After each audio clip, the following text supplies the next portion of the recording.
episode is actually a continuation of our collimators series. We are going to be showing you how to align the camera, and Glenn's actually going to be doing it this time. Oh, I'm going to get the spotlight this time, huh? Yeah, we'll see how you do. I get my one good chance. Yes.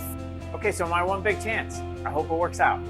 So, if you ever had a situation where you want to use that small spot collimator, but you have a really small feature that it's really important that you're getting only information from that spot, you want to make sure that your camera is aligned with where you're radiating the sample.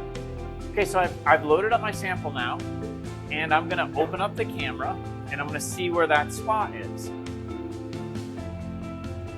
Now, if you can see on here, the spot is off from where my camera says it's going to be. Now, I can move my sample around, but the first thing I got to do is make sure that where that spot is where I'm actually going to be irradiating with the beam. So the first thing we're going to do is get a sodium chloride pellet. You could just take simple table salt and press that into a pellet. That's what I have here. And all I'm going to do is I'm going to drop that on the position on the machine. Okay.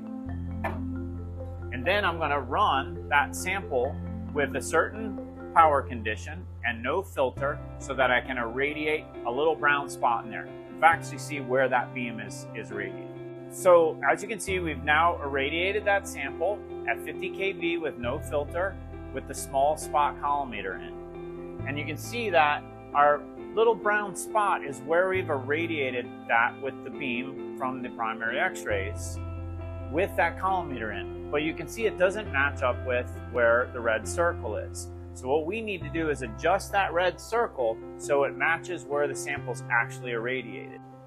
Okay, so then all we have to do now is we go to a feature of the software called XY coordinates, and we adjust the X and the Y until that red circle matches where that brown spot is.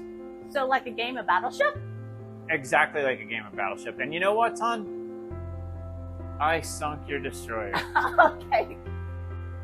We hope you found this episode useful, and now you're ready to run your small samples. Make sure you comment below to let us know how Glenn did, and we'll see you next time.